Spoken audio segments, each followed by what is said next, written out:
Aloha everyone, and welcome to the third episode of Cart Convos, brought to you by the City and County of Honolulu Golf Division and Seafoam. We'll be joining Mr. Dean H. Wilson, talking story with him as he shows us his home course here at the Pali Golf Course. Stay tuned, we're gonna have a great time. Aloha.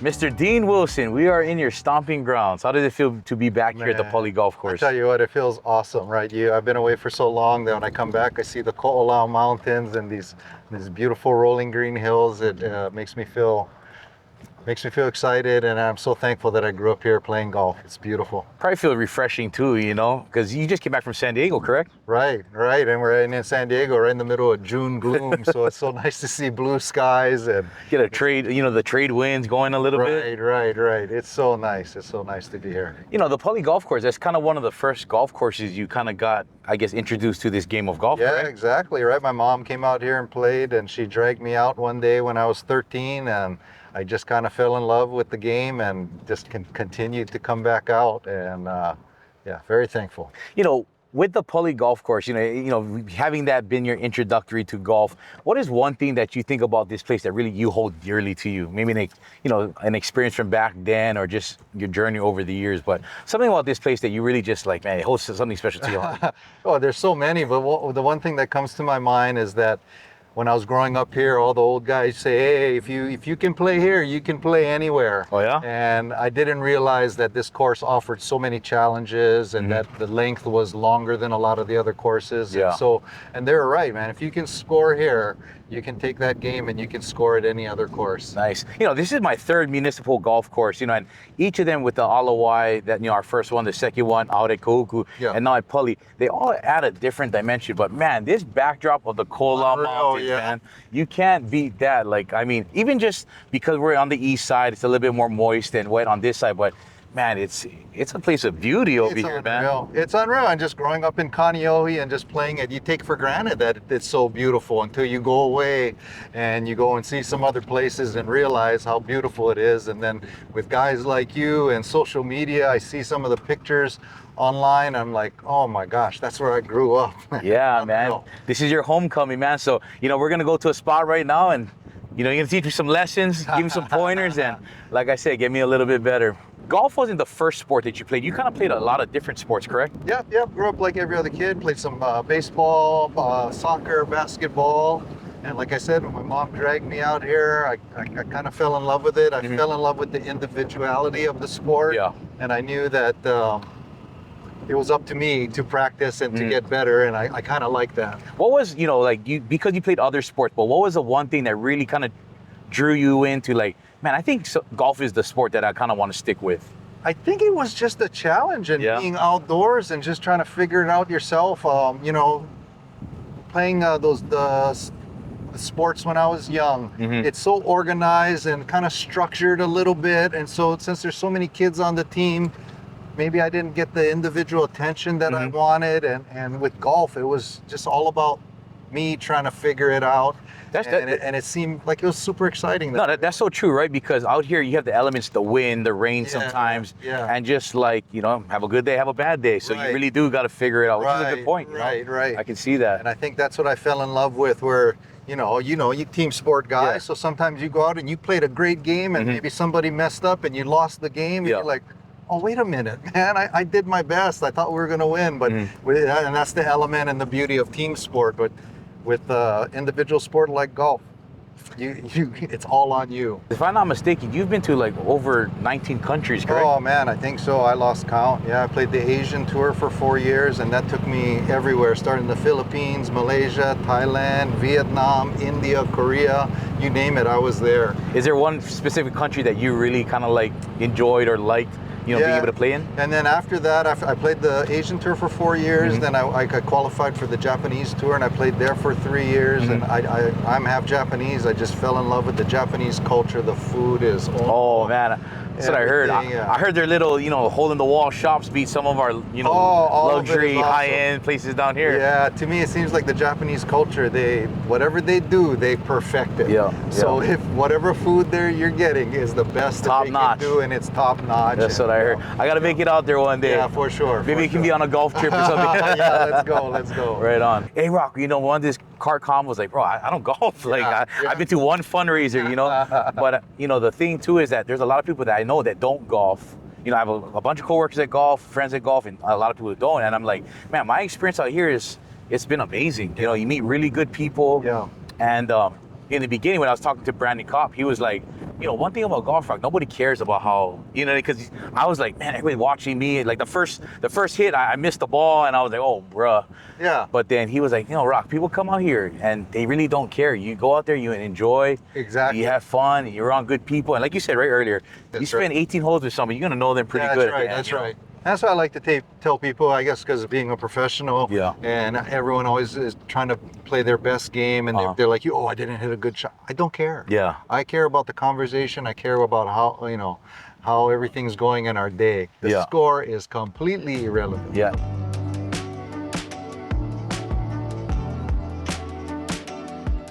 This right here, this is pretty amazing, man. It's amazing. Look at how beautiful those Ko'olau mountains are.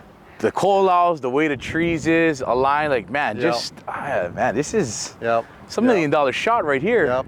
So we're on the greens right here. We're about to hit our, you want to go first so I can take some lessons from you? Well, yeah, I'm a little farther than you. Since I'm away, I'll go first. Oh, all right. All right. What would you call it? Is this the green or? Yeah, this is the green, and then, just approach, this is my first putt. So I just got to try to figure out which way it's going to go. They always say, always the breaks towards the water. Mm-hmm. I learned that from Jordan. He did help me on that one. And then every time it didn't go towards the water, I was like, hey, we're on an island, bro. Get water all the way around. So I'm just kind of trying to take a look at what it's going to do. And I feel like after looking at this putt, it's just going to scoot a little bit to the left. So let me ask you this, because you played on the PGA, you're a Hall of Famer, so you played in some of the, the biggest moments.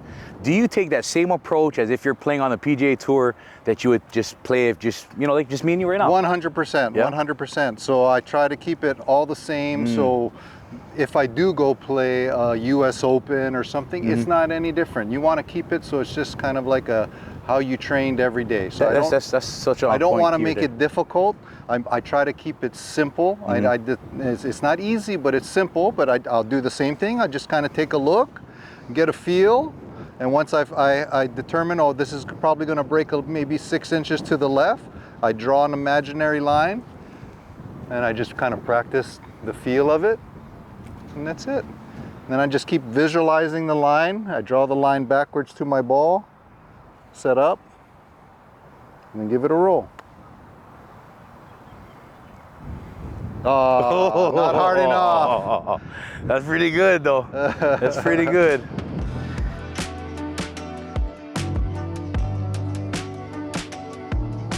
What is the purpose of, the tournament, or what is, maybe a message or a thing that you're trying to get out of the tournament? For me, I am just trying to emphasize having fun. I know that with golf, a lot of times we always measure everything with our score, and some, there's only one winner at the end, and it's maybe all the other kids that don't win, they get a little sad or get mad at their score. But I try to make the tournament fun, so we have a lot of fun games, putting competitions afterwards, drawings, closest to the pin contest, long drive contest. As long as it's fun, we'll get the kids to keep coming out. Watching the junior golfers last week, what is something that you took away from that? I tell you, it was awesome. Yeah. It's still the same game, but these kids are a lot better than when I was a kid.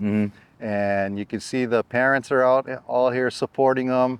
And boy, they can play that. And they start so early now, right? They start so early, and they just develop their skills to where it was just a joy coming out here and watching. It's not like I'm watching kids that can't play. These kids can play, right? Kate Nakaoka shot 66 to come from behind and win a 6 under par. I don't think I've ever shot in 6 under par. Oh, for real? No, I don't think so.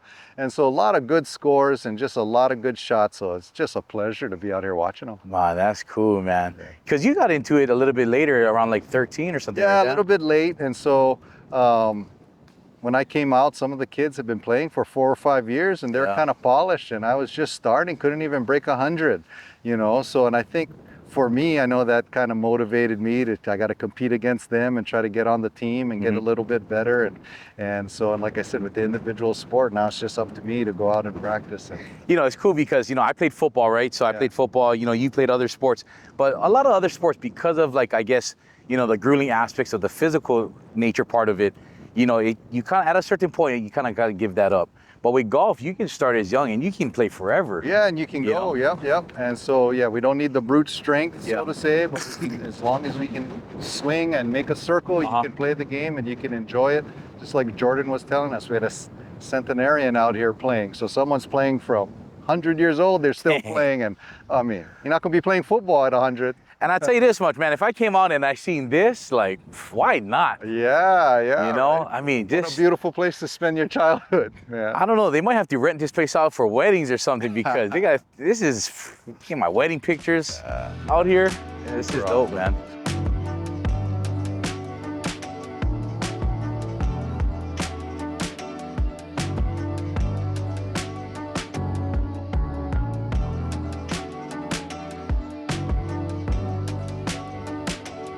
Just like that, Sports Center. Da-da-da, da-da-da. Jeez. Just like that. Right up. Top 10.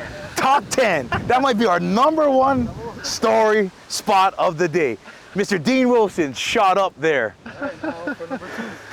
I don't know if I'm going to even rank it top 10, guys, so we'll see what happens next.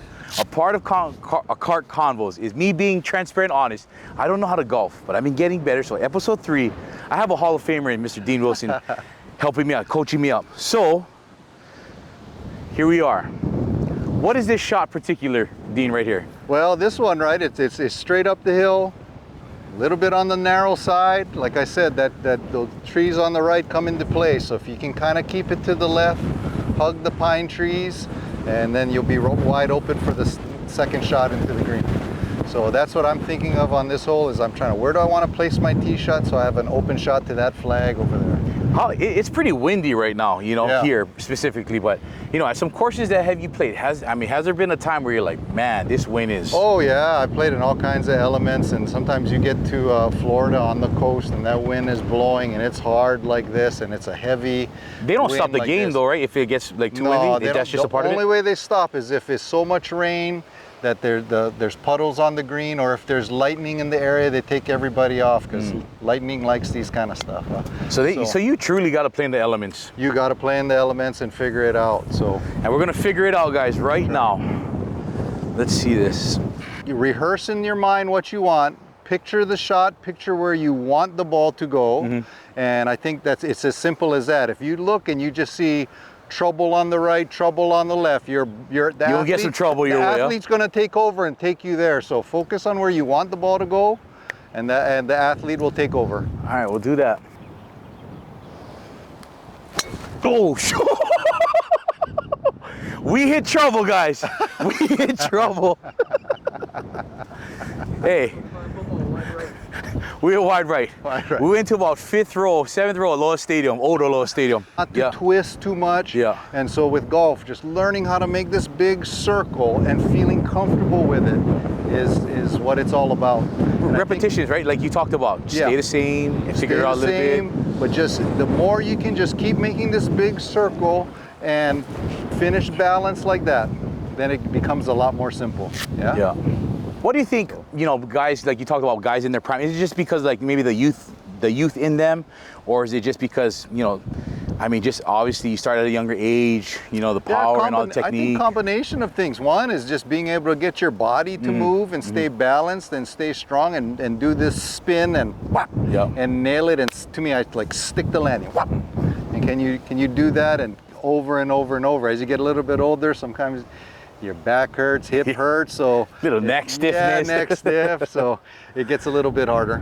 Hey, how about, do you ever giggle when you see like, you'll see like some guys at the course, probably like somebody like me come in and just try and brute strength, just try and crush a ball, and then you come in like, oh guys, this is how it's really done.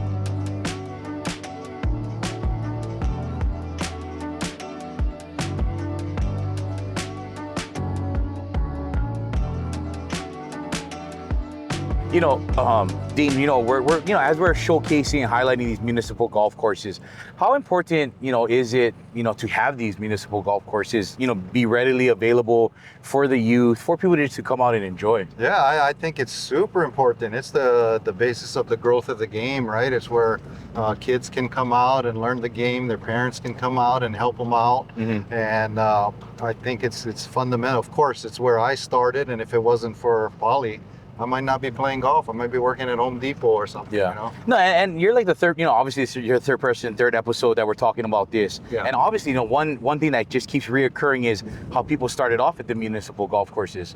With all these budget cuts and, tight budgets and all of that things, how, what kind of help would you like to see these courses get, the proper help or care that they need so they can obtain or maybe better some things? Yeah, who knows? But I love that what the munis they do out here is get the juniors out at no cost, and so they can come out here and learn this beautiful game and not be and not go broke doing it. Yeah. And because as you know, this game will go with you the rest of your life, and it will take you places, and you get to meet so many people in business and all walks of life.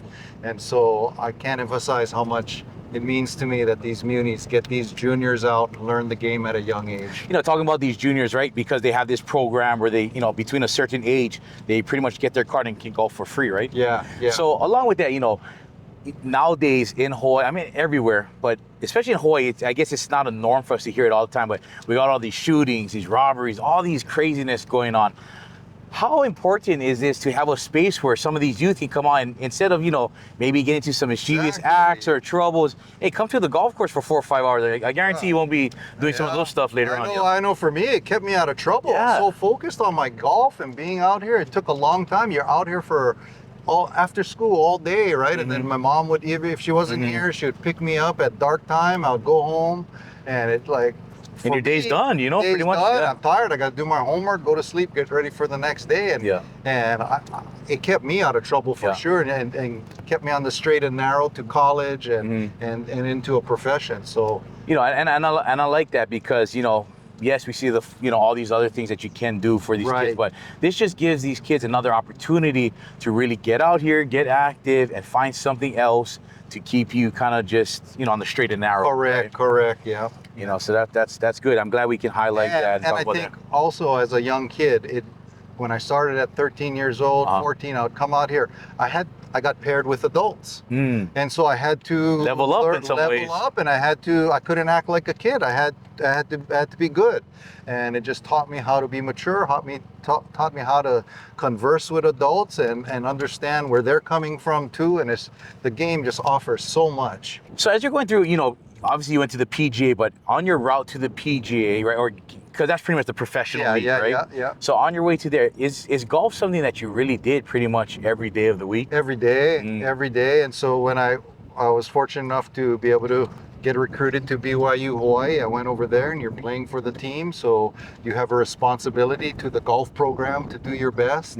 Also getting your education. Then I moved up to a Division I school at BYU up in Utah, and it just a lot of baby steps, and all those little baby steps, and next thing you know, I'm inside the ropes playing tournaments. And it was from all these little baby steps along the way that got me to where I could just be comfortable out there. I wasn't just thrown on the Super Bowl field. It didn't just happen like that. Yeah, you had to work for it. Yeah. To that, yeah. When you got recruited, you played.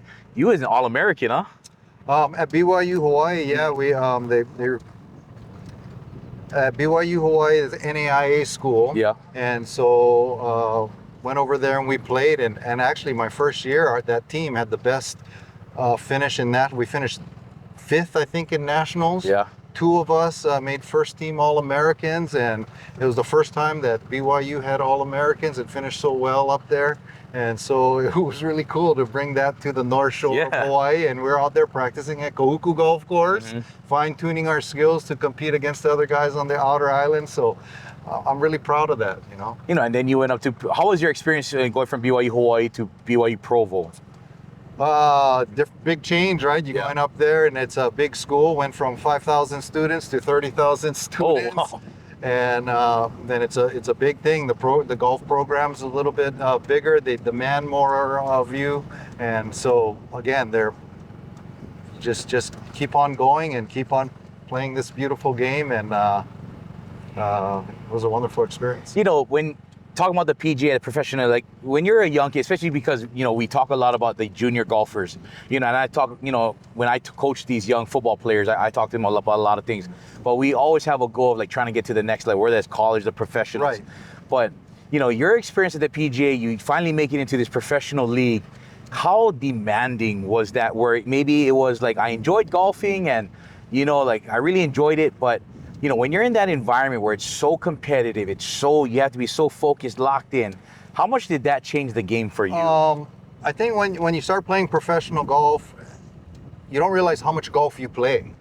You're playing, even if it's just a tournament out, you have 4 tournament rounds, you got a couple of practice rounds, and that takes up 6 days of the week right there. The other day you're traveling. So you have to get used to playing a lot of golf every day. Not only that, practicing, so make sure your body's in shape.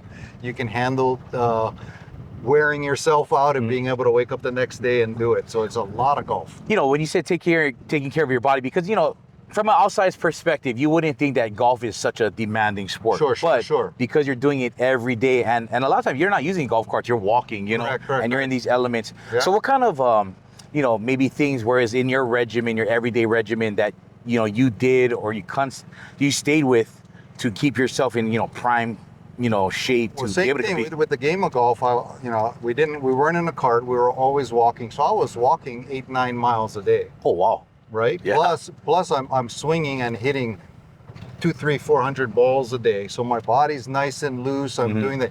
You just got to keep it that way. Keep. You know, you see these little kids. They're so flexible. Their swings are beautiful. You got to keep your body loose, being able to do that. So just make sure you don't get too stagnant and lazy. And you can also do. There's a lot of workouts, and of course the guys now with Tiger, Rory, they're hyper athletes now and really working out. But it's a little bit different from football. You're not trying to be stable. You're trying to be able to twist in space. And so just to get those muscles, whatever they are, to twist in space and still be solid and repetitive is the key. Man, Dean, it was a pleasure, man, spending the day with you on your home course, you know. So, you know, you're retired now, and you just recently moved back here to Hawaii. Yeah. You know, what is in store for you? Obviously, you have, you know, you're helping out with the tournament now. You had your second one this past week, but what's in store for you in the future?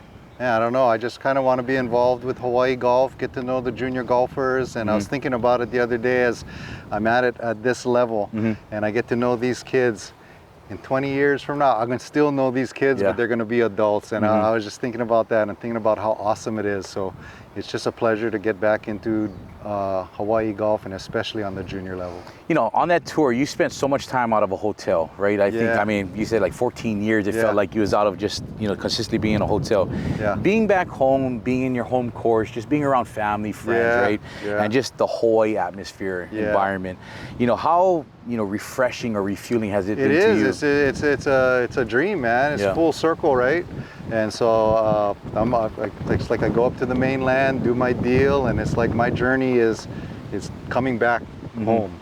And so being back here and being able to share my experiences with the juniors, with people like you or with anyone is it's very nice, because no one knows my story, so to say. It's just my individual story, or whatever athlete is going around. You got to get to know their story, and maybe it's more tangible for the kids. Yeah, for sure. What is one last thing you just want to leave with, you know, everybody that kind of tuned in watching this, you know, this episode with us today? You know, just something you want to leave with them. Man, just come out and play golf. Play golf, enjoy the beautiful weather. There's no other sport like it, where you can be out here and be with people like you and spend 5 hours and just have a good time and go home, and can't wait to do it again tomorrow. Yeah, you said it earlier, man. You spent 18 holes with somebody. You know them pretty well. You know them pretty well. You can tell everything about them if you look carefully. I know we didn't get to spend 18 holes, but man, it was a pleasure hanging out with you, getting to know you today. And thank you for the tips. You, Rocky. Thank you. You know, and looking forward to maybe playing a day with you, man, one day. 100%. Appreciate you, my man. Thank you. Thank you. Yeah.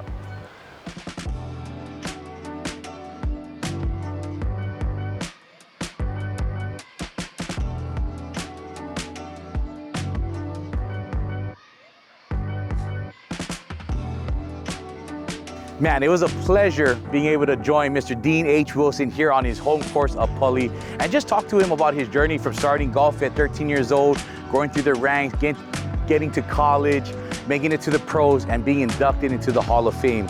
So it was just an awesome time just sharing the course with him, having him teach me some skills. And you know, we were in the city at Waikiki at the Alawai. We were at the beach at Koku Golf Course. And you know what?